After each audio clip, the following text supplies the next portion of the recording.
Meron po. Actually, yung guest po is still on the debate po kami kung sino yung mas okay for us and for Julie na maipasok na guest doon siya sa show. Well, definitely, so far kailangan kasi yung may relevance doon sa career ni Julie sa pinagdaanan niya for Yes, opo. Yung, pwede ko naman sabihin, kahit isa. Sino? Yung mga dating members ko ng Sugar Pop, kung saan po ako nanggaling. So, sila po yung isa sa mga sure. Nabanggit kasi ni Direk may relevance. So, yes, may mga relevance na mukhang hindi naman natin pwedeng pag-usapan. Pwedeng siguro hindi naman sila kasali, kaya siguro Delma na lang, no? Mas okay yung gano'n. Ayan, ako. Direk, anong kaibahan nito sa MOA? Kasi doon sa MOA, napatunayan na talaga ni Julian na magaling talaga siya as performer. Anong kaibahan nito ngayon sa MOA concert niya? Kasi parang doon nabigay niya na lahat. Actually, yung MOA concert ni Julian, in comparison to this, malaki po yung difference eh.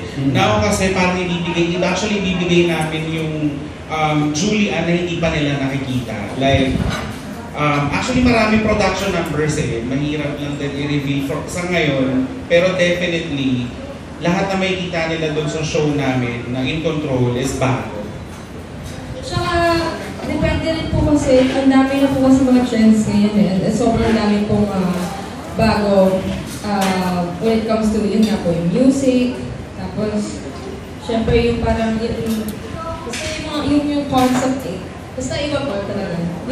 I mean, siguro po every year na nagko-concert ako, palagi ko po sinasabi na palaging may Julian na makikita na yung Julian pa na hindi pa nila nakikita. Siguro it's because na yun nga po, hindi pa nila nakikita kung ano pa yung kaya, yung kaya ng capacity ng isang artist. Based on dun sa particular music na yun or particular trend. Kung ikaw masusunod, sino sana gusto mo talaga maging part nito? Since this is 10th anniversary. Kung ikaw masusunod, sino ang gusto mo sana maging part nito sa concert nito? Na sana makasama mo siya, makaduel mo siya, or manunood man lang? Ano po, Miss Leia Salonga. Talaga.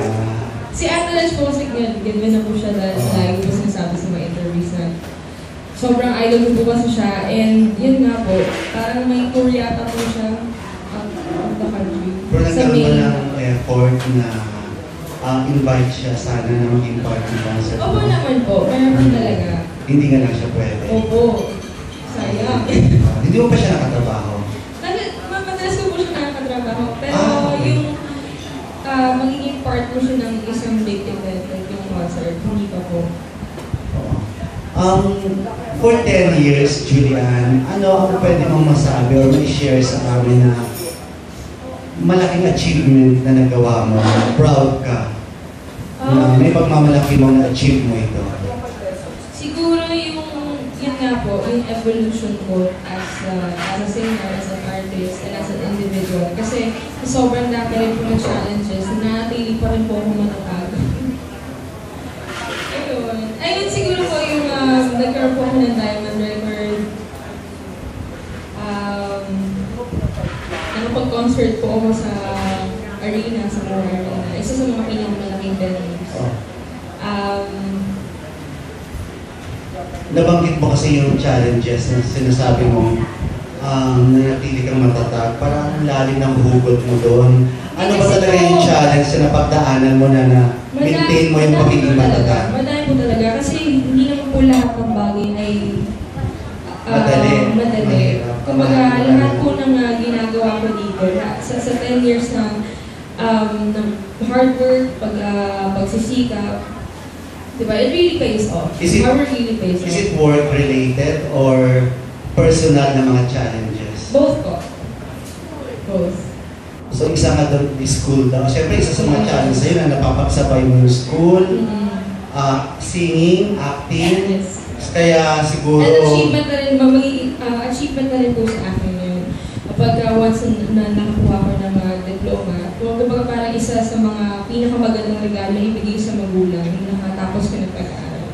And for me kasi, education is really important and, you know, parang number one priority ko po kasi talaga yun. Kumbaga ang showbiz kasi hindi ko po masabi kung hanggang kailan po nandyan. Kumbaga, kapag wala na ako sa showbiz, at least may fallback po. Okay. Last na lang. Medyo nahirapan ako sa term na gagamitin. Pero, for 10 years, anong pwede nating masasabing yes na na-achieve mo sa career mo, for 10 years sa career mo, at ano rin yung mga no talaga na sana hindi ko nangyari? Sana be specific lang sa sagot. Yes na yes. Siguro yun po, nakapit ko yung dream ko. Kasi nung simula ng bata pa po ako, talagang passion ko na kumanta. 2.5 years old. Yun. So, ayun po siguro isa sa mga masasabi ko na sobra yes. Yung sinasabi niyo po na parang no talaga. Wala po, kasi wala naman po ako nire-regret na nangyari. Kumbaga parang yung mga regrets na yun, hindi po dapat talaga ine-entertain kasi wala, for me. Ano ba yung regrets na yun? Lessons learned, gano'n. Ano Kasi syempre bawat decision naman po, bawat ano po nangyari sa buhay natin, ay decision natin. So, isa pa sa mga napagdaanan mo sa sabing challenges, yung mga bashers na matindi na napagdaanan mo? Opo. Masasabi ko lang gano'n. Pero hindi naman po hindi ko naman po binibigyan ng pansin po yun. Saka sila, okay lang. Dati, medyo mabigat sa'yo. Medyo mabigat po sa akin kasi na-start pa lang ako noon na like, yung basa lang akong YouTube comment, sobrang negative. Oh my God, naiiyak na. Oh, ayoko na. Pero yun, parang since everyday nakakabasa po ako ng gano'n. Everyday na 10 years.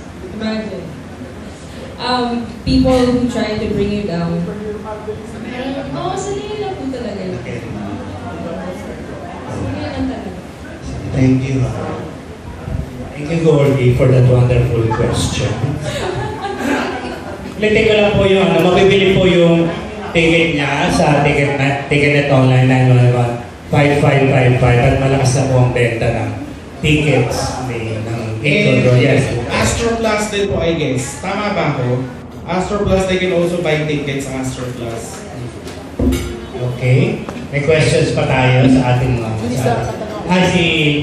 si Laika Bukas, another PWD.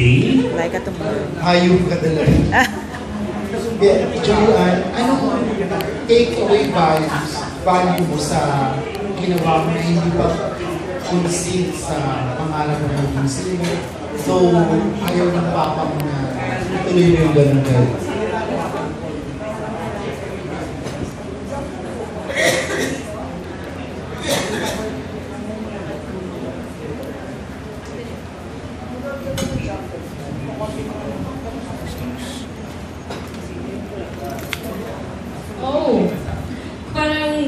Parang yun yung concept ko, para ituloy ko yung pagiging isang singer.